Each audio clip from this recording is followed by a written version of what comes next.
Sabay-sabay nating ulitin. Ate Se, ready, go! Tinutupad ng Diyos ang kanyang mga pangako.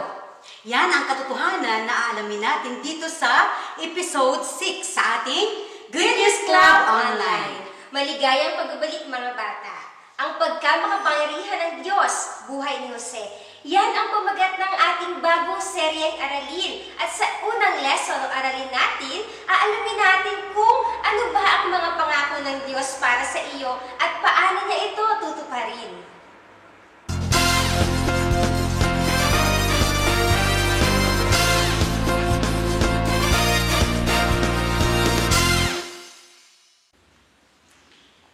Sino ang taong pinagkakatiwalaan mo?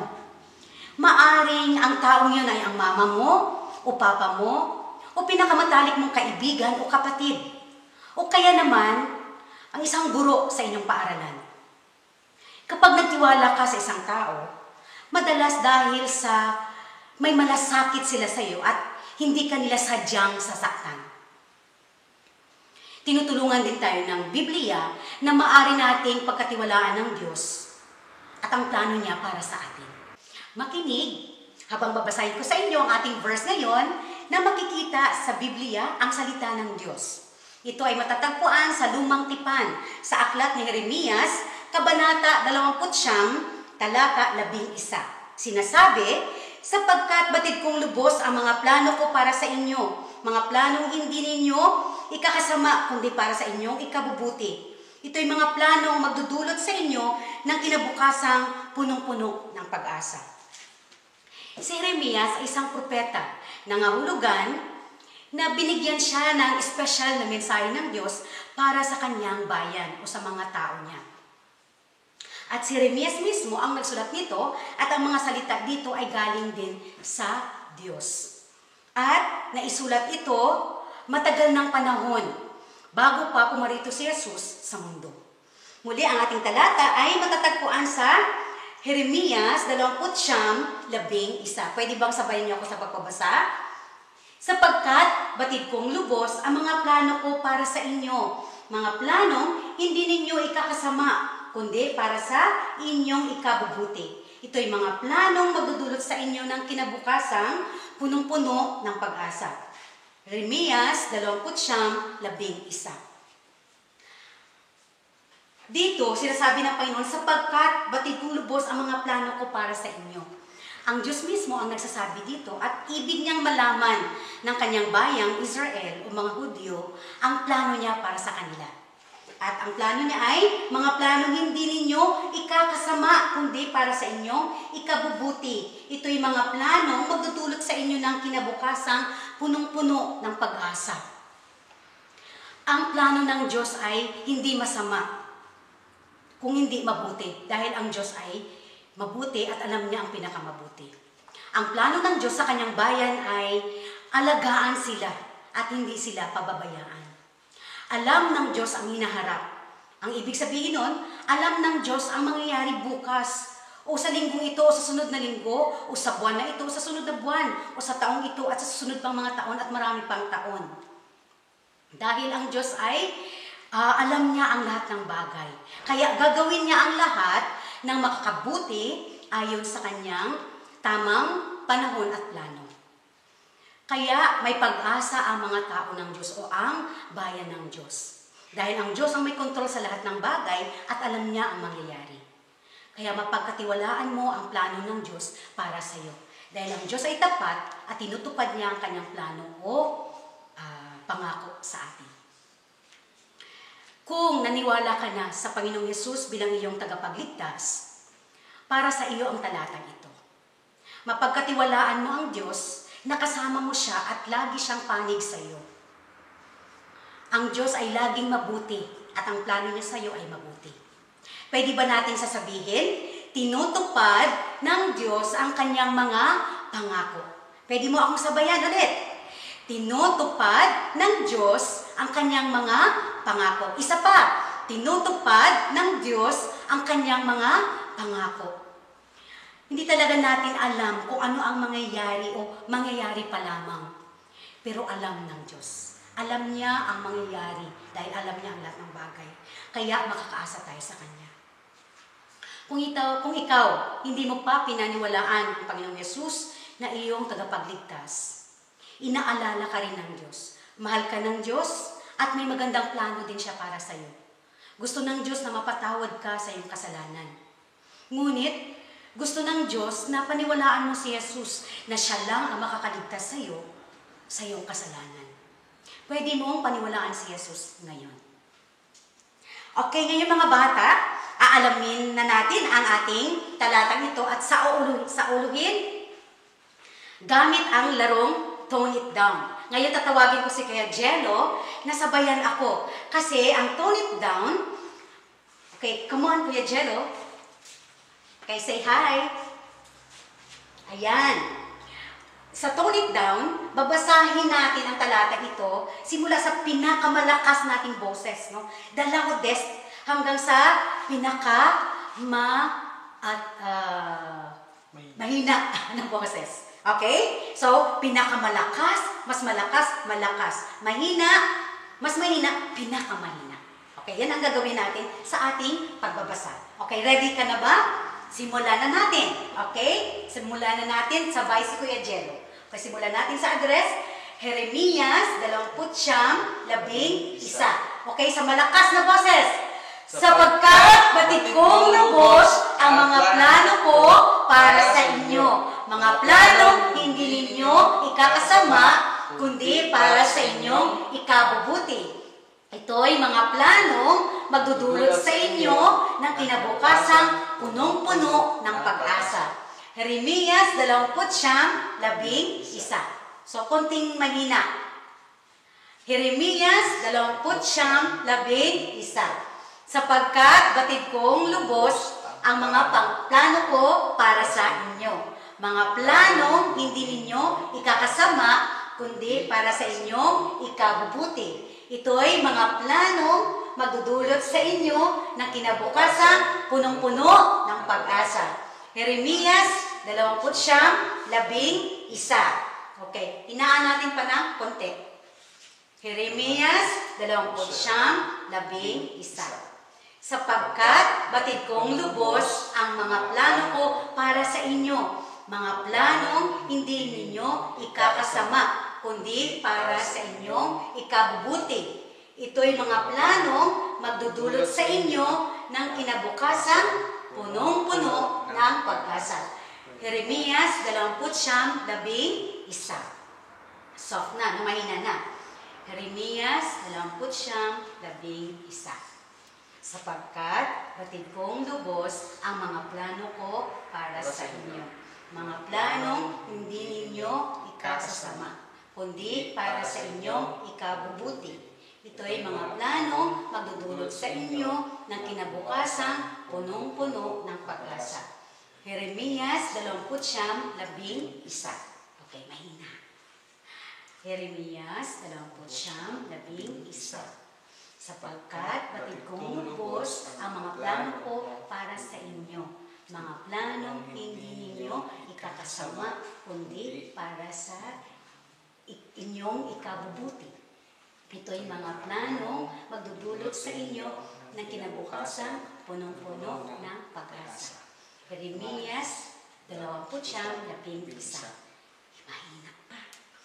Jeremias 29:11. Sapagkat batid kong lubos ang mga plano ko para sa inyo. Mga planong hindi nyo ikakasama, kundi para sa inyong ikabubuti. Ito'y mga plano magdudulot sa inyo ng kinabukasan punong-puno ng pag-asa. Jeremias 29:11. Last, mahina. Jeremias 29:11. Sapagkat batid ko lubos ang mga plano ko para sa inyo. Mga plano hindi ninyo ikakasama, kundi para sa inyong ikabubuti. Ito ay mga plano magdudulot sa inyo ng kinabukasan punong-puno ng pag-asa. Jeremias 29:11. Wow! Maraming salamat kay Jello. Thank you. At maraming salamat. Ang galing. Mga bata, kaya na ba nating bigkasin ang ating talata na walang kopya? Try natin. Sabayan kita. Okay? Ready? Go! Jeremias 29:11. Sapagkat batid kong lubos ang mga plano ko para sa inyo, mga planong hindi ninyo ikakasama, kundi para sa inyong ikabubuti. Ito'y mga planong magdudulot sa inyo ng kinabukasang punong-puno ng pag-asa. Jeremias 29:11. Wow! A good try! So ngayon, bigyan natin ang ating sarili ng fireworks clap. Paano yon? So 3 bagsak muna, 3 palakpak at sabihin, psh, psh, psh. Okay, sige. Sabayan niyo ako. Okay, ready? 1, 2, 3. 1, 2, 3. Psh, psh, psh.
Pangako, promise, nasabi mo na ba mga salitang yan? Kanino ka nangako at anong sinabi mo pangako?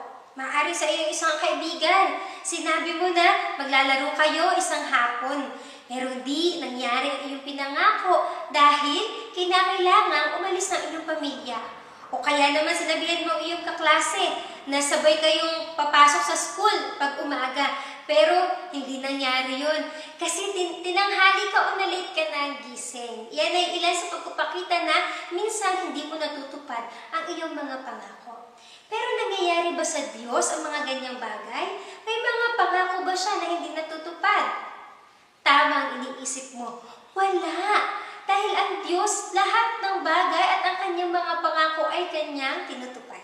Sabayan mo, si Ate Joey, tinutupad ng Diyos ang kanyang mga pangako. At anuman ang kanyang pinangako ay gagawin din ng Diyos. Siya ay tapat at makapangyarihan at kumikilos para gawin anuman ang kanyang pangako. Alam mo ba na isang araw, mahigit 4,000 taon na ang nakararaan, nangako ang Diyos sa isang tao na nagngangalang Abram. Ano kaya ang pinangako ng Diyos kay Abram? Basahin natin mula sa Biblia. Sinasabi dito, ito ang pangako ng Diyos sa kanya. Pararamihin ko ang iyong mga anak at apo at gagawin ko silang isang malaking bansa. Pagpapalain kita at gagawin kong dakila ang iyong pangalan at ikaw ay magiging pagpapala sa marami. Ang sa iyo'y magpapala ay aking pagpapalain at ang sa iyo'y susumpa ay aking susumpain. Sa pamamagitan mo, lahat ng mga bansa sa daigdig ay aking pagpapalain. Ito ang pangako ng Diyos kay Abraham. Ilang araw matapos ang ipinangako ito ng Diyos kay Abraham, pinalitan niya ang kanyang pangalan mula Abram at ginawa itong Abraham, na ibig sabihin ay ama ng maraming bansa. Ang pangako ng Diyos kay Abraham ay gagawin siyang ama ng maraming bansa, pagpapalain siya at magiging tanyag o kilala. At ang pangako ito ay tinupad ng Diyos daang-daang taon ang nakalilipas nang si Jesus ay pinadala ng Diyos dito sa mundo. Ito ay ang plano ng Diyos para mapanumbalik o maayos ang nasirang ugnayan o pagkakaibigan sa pagitan ng Diyos at ng tao. Nasirang ugnayan o pagkakaibigan ng Diyos at ng tao nang si Adan at si Eva, ang unang taong nilikha ng Diyos, ay magkasala. At nung nangyari yun, pumasok ang kamatayan sa mundo. Dahil sinasabi ng Biblia na ang kamatayan ang parusa ng kasalanan. At sabi dito sa Roma 5:12, ang kasalanan ay pumasok sa sanlibutan sa pamamagitan ng isang tao. At ang kamatayan ay pumasok sa pamamagitan ng kasalanan. Dahil dito, lumaganap ang kamatayan sa lahat ng tao dahil ang lahat ay nagkasala. Lahat ng tao na ipinanganak simula nung magkasala si Adan at si Eva ang may kakayanan at kagustuhang gumawa ng kasalanan. Kapag pinipili mong sundin ang sarili mo sa halip na ang gusto ng Diyos, yan ay ang kasalanan. Pero alam mo ba na mahal ng Diyos ang tao, ikaw at ako, kaya ayaw niya na manatili tayong sira ang ating pagkakaibigan sa Kanya. Kaya naman, ipinadala niya si Jesus mula sa langit dito sa lupa upang buong pusong akuin ang parusa ng iyo at aking mga kasalanan. Sinasabi sa unang bahagi ng Tito 2:14, inihandog niya ang kanyang sarili upang palayain tayo sa lahat ng kasamaan. Ginawa ni Jesus na ibigay ang kanyang buhay nung inialay niya ang kanyang dugo doon sa krus. At sa krus, siya ay namatay. Siya ay inilibing, pero na ikatlong araw, siya ay muling nabuhay at siya ay naghahari ngayon sa langit dito sa atin naman na nasa lupa. At dahil sa ginawa ni Jesus, ikaw at ako ay maaari nang mapatawad sa ating mga kasalanan. Dahil si Jesus ang ipinangako ng Diyos na manunubos. Ang ibig sabihin na salitang manunubos ay isang tao na bumibili o nagbabayad na para mabawi o maibalik ang isang bagay o isang tao. At si Jesus, siya ang ating manunubos. Tinubos niya tayo sa ating mga kasalanan. Dahil ang naging kabayaran ng ating kasalanan ay ang kanyang dugo na ibig sabihin ay buhay.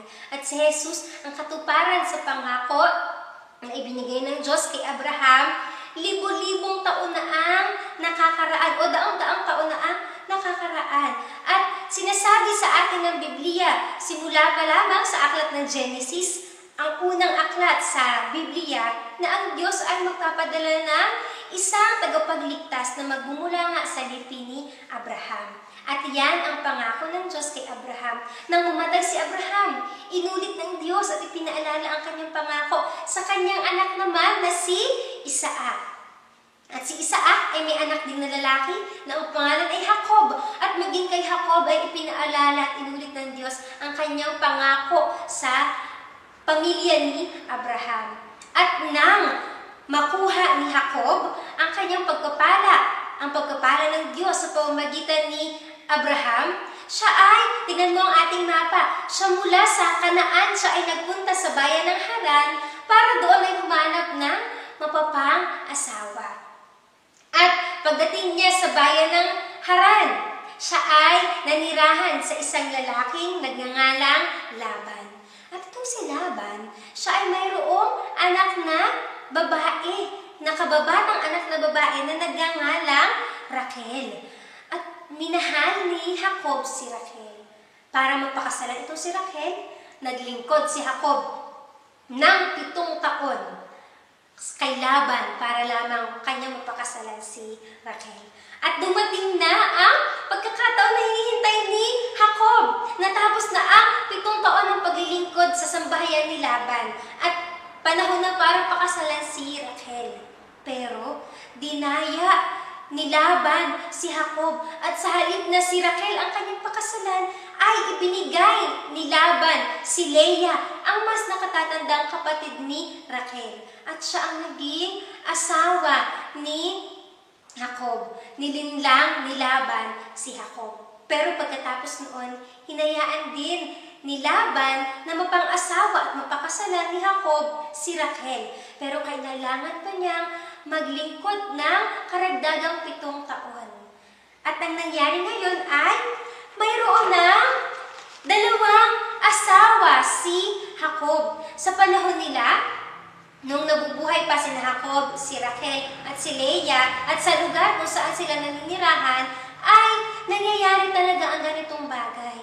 Pero ito ba ang nais ng Diyos? Hindi nais ng Diyos na linlangin o dayain ni Laban si Jacob, at hindi rin nais ng Diyos na magkaroon si Jacob ng 2 asawa.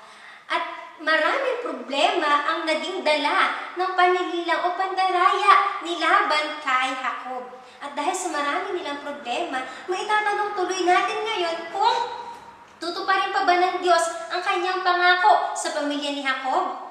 Ang sagot doon ay, oo, tutuparin pa rin ng Diyos ang kanyang pangako. Bakit? Dahil tinutupad talaga ng Diyos ang kanyang mga pangako. Sabayan mo si Ate Joey, tinutupad ng Diyos ang kanyang mga pangako. At kung ano sinabi niyang gagawin niya yun. Lagi siyang kumikilos para matupad ang kanyang sinabi at ang kanyang mga pangako.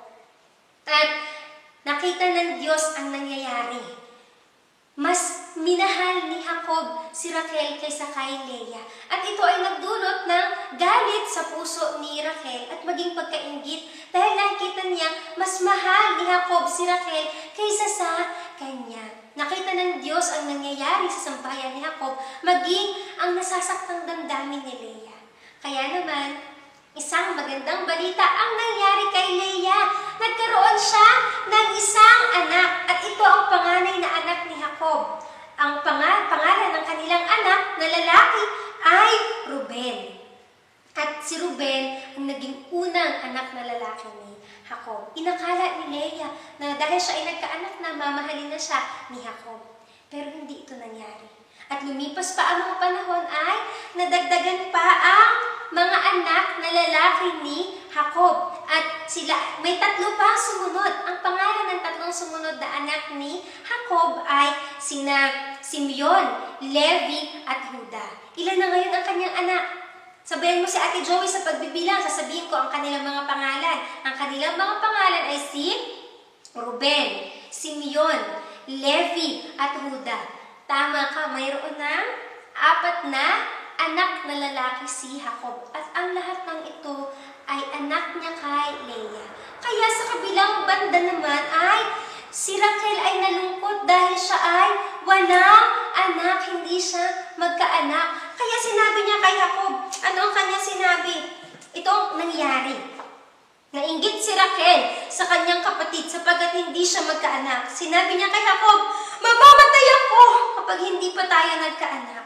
Grabe, maaari ang sambayanan ni Jacob ay puno ng alitan o pagkainggit at hinanakit o sama ng loob. Lumipas pa ang panahon at nadagdagan pa ng lalaking anak ang pamilya ni Jacob. At sila ay, ang sumunod ay sabayan mo si Ate Joey ha, si Dan, si Naphtali, si Gad, si Asher, si Issachar at Zebulun. Ilan ang anak na lalaki na nadagdag sa sambahayan ni Jacob? Tama, 6. Mayroon na ngayong ilang anak si Jacob, lalaking anak. Mayroon na siyang 10 anak na lalaki at meron pa siyang isang anak na babae na nagngangalang Dina. At wala ni isa sa mga anak na ito ay anak ni Rachel. Pero alam ba, hindi nagtagal. Ang kalungkutan ni Rachel ay napawi dahil nagkaroon sila ng isang anak. Isinilang ni Rachel ang panganay panganay na anak nila ni Jacob. Ang unang anak nila ay pinangalanan nilang Jose. At dahil si Jose ay Jacob sa kanyang minamahal na asawa, kanya ito naging paboritong anak.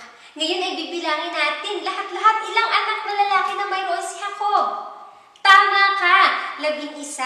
At makalipas ang maraming taon matapos isilang si Jose, si Jacob at ang kanyang pamilya ay nagdesisyong bumalik na sa Kanaan, ang lupang ipinangako ng Diyos kay Abraham na mapapasa kanila at sa kanyang lipi. Tingnan natin mula sa mapa.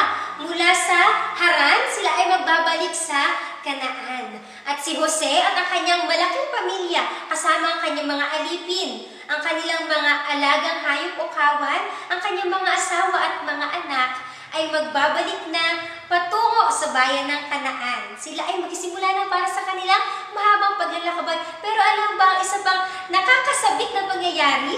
Si Raquel ay nagdadalang tao sa panahong ito. At nung sinimulan nila ang kanilang mahabang paglalakbay sa kanilang daan pabalik sa Kanaan, isang espesyal na bagay ang nangyari. Ano kaya iyon? Ang Diyos, siya ay nangusap at nagbigay ng isang mensahe kay Jacob. Ano kaya ang mensahe ng Diyos para kay Jacob? Alamin natin kung ano sinabi ng Diyos sa kanya. Mula sa Biblia, ito ang sinabi ng Diyos. Jacob ang pangalan mo, ngunit mula ngayon, Israel na ang itatawag sa iyo. Maaaring narinig mo na ang salita o ang pangalan Israel. Tama, dahil ito ngayon ay pangalan ng isang bansa. At maaaring marami sa mga taong nakatira sa bansang Israel ay nagmula sa lipi ni Jacob.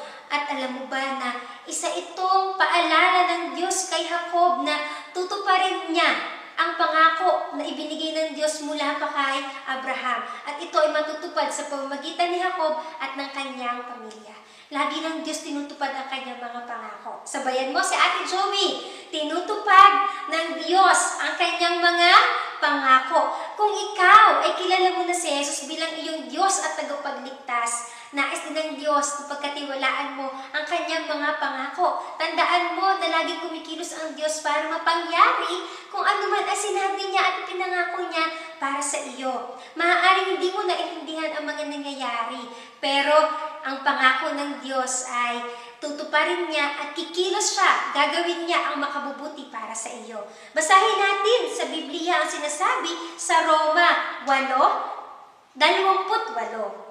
Ang sabi dito, alam natin sa lahat ng bagay ay gumagawa ang Diyos para sa ikabubuti ng mga nagmamahal sa Kanya, silang mga tinawag ayon sa Kanyang layunin. Ikaw na nagmamahal sa Diyos at nakilala si Jesus bilang Panginoon at tagapagligtas, mapanghahawakan mo ang pangako ng Diyos na tinutupad niya at tutuparin niya anuman ang pangako niya para sa iyo. Alam mo ba na ang kulay ng iyong balat, ang pamilya na kinabibilangan mo, ang kapatid na meron ka, ang mga magulang na meron ka, lahat yun ay ipinlano na ng Diyos para magawa niya kung anuman ang magandang plano ng Diyos para sa iyo. At naalala mo pa ba ang sinasabi sa ating memory verse kanina? Sa Jeremias 29:11 na ang pangako ng Diyos para sa iyo ay mabuti. Para ating maalala ito, pwede mo sabihin si Ate Joey. Sabay-sabay natin sabihin. Jeremias 29:11. Ready, go! Sapagkat batid kong lubos ang mga plano ko para sa inyo. Mga planong hindi ninyo ikasasama, kundi para sa inyong ikabubuti. Ito'y mga planong magdudulot sa inyo ng kinabukasang punong-puno ng pag-asa. Jeremias 29:11. Yan ang pangako ng Diyos at maaasahan mo ang kanyang plano. Ang lahat ng plano niya sa iyo ay maganda. Maaring ikaw ngayon ay natatakot dahil marami ng tao sa balita ang nahahawa at namamatay dahil sa COVID-19. Iniisip mo rin na kailan ba matatapos ang lahat ng ito? Makakabalik pa ba ako sa pag-aaral ko? Makakabalik pa ba sa pagtatrabaho ang aking mga magulang? O tanong mo rin kung babalik pa ba sa dati ang lahat ng mga bagay. Pero alam mo, sa lahat ng tanong mong ito, sinasabi ng Diyos na mabuti ang kanyang plano para sa iyo at para sa akin. At yun ang panghahawakan mo. Ang pagkakatiwalaan mo ang Diyos na siya ay kikilos para gawin anuman ang kanyang plano.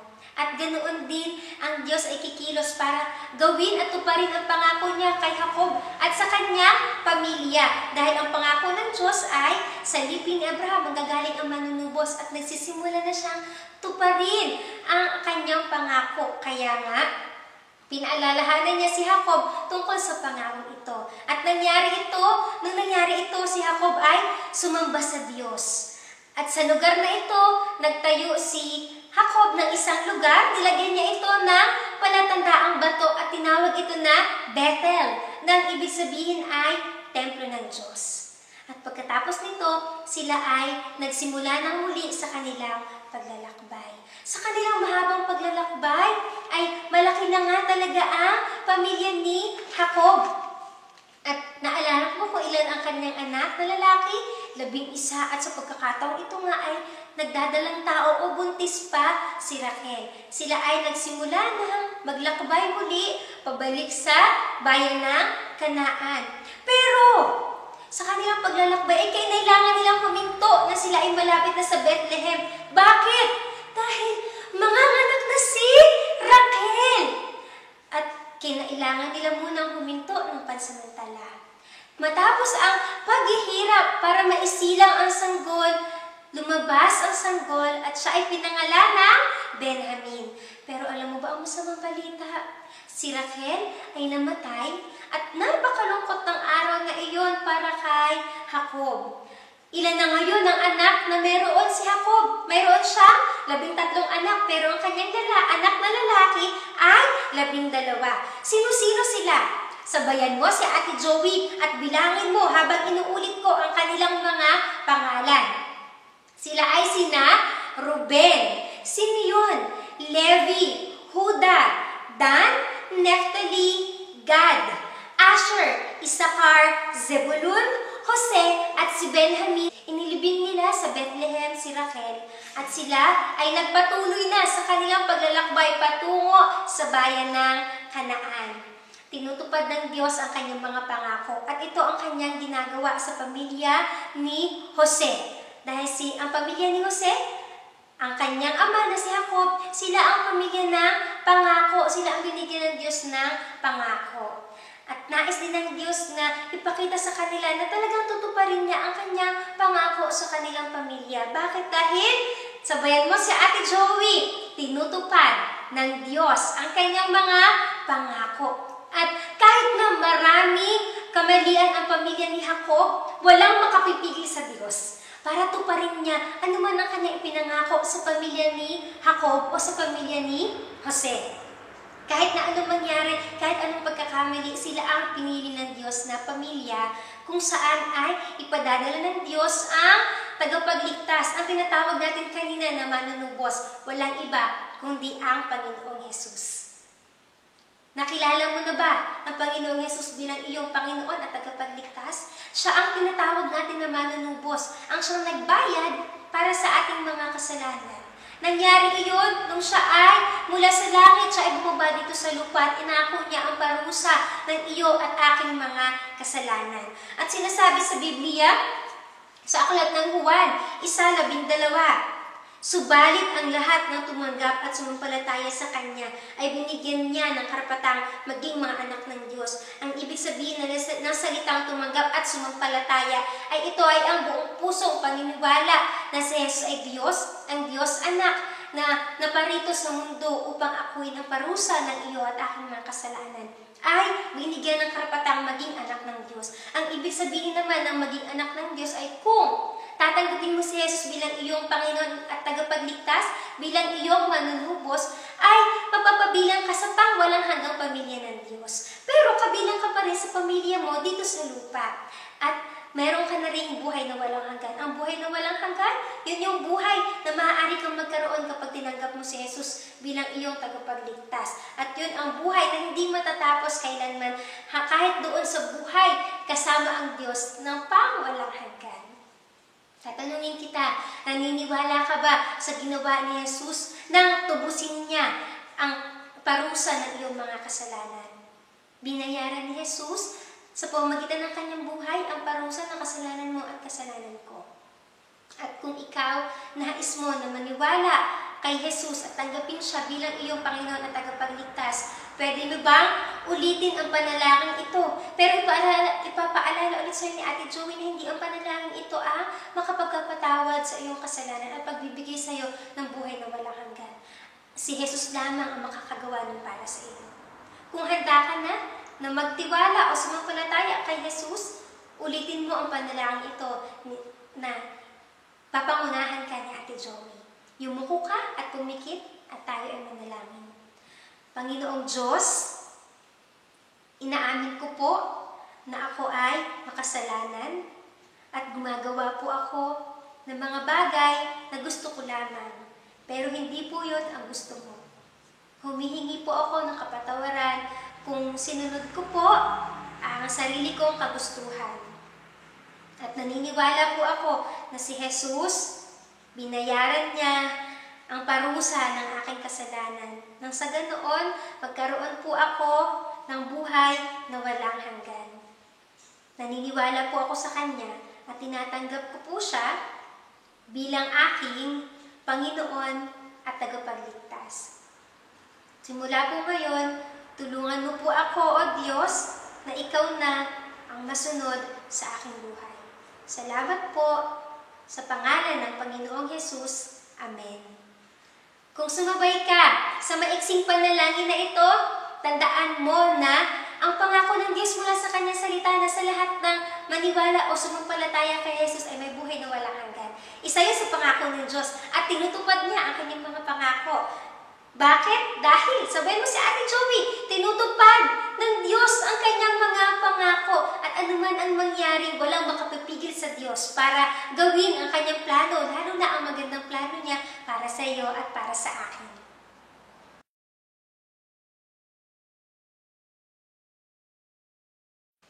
Tandaan mo, tinutupad ng Diyos ang Kanyang mga pangako. Sabihan mo kami ni Ate Se. Ready, go! Tinutupad ng Diyos ang Kanyang mga pangako. Ipinaalala din sa atin yan ng ating memory verse ngayon. Sabay-sabay nating bigkasin. Jeremias 29:11. Sapagkat batid kong lubos ang mga plano ko para sa inyo, mga planong hindi ninyo ikakasama, kundi para sa inyong ikabubuti. Ito'y mga planong magdudulot sa inyo ng kinabukasang punong-puno ng pag-asa. Jeremias 29:11. Magkita-kita tayo ulit sa susunod na episode ng ating Goodness Club Online at aalamin naman natin ano ba ang nais ng Diyos na sabihin sa iyo sa linggong iyon. At huwag mo rin kakalimutan na mag-subscribe dito sa ating channel para updated ka sa susunod na video o episode ng ating Goodness Club Online. Paalam!